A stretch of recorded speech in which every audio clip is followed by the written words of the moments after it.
Hello বন্ধুরা, তোমরা যারা যারা ওবিসি রিভ্যালিডেশন এখনও করনি তাদের জন্য এখনও সুযোগ রয়েছে। তারা অরিজিনাল ওবিসি সার্টিফিকেটটা দিয়ে তোমরা ওবিসিটা পরের একটা লিস্টে দেখাবো যে তোমার নিজের ভোটের ফটো, আধার কার্ড, স্কুল সার্টিফিকেট, এটাও একটা ডকুমেন্ট। এরপর ওই আগের মতোই এগুলোই সেম, তিন জায়গায় তিনটা ডকুমেন্ট। কী কী ডকুমেন্ট লাগবে এই পোস্টারগুলো অফিসে টাঙিয়ে দিছে। আমি সেটাকে ফটো করে এনে তোমাদের সামনে তুলে ধরতেছি।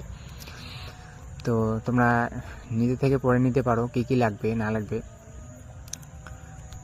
পরের লিস্টে দেখব, যদি নামের কোনো বানানের ভুল থাকে বা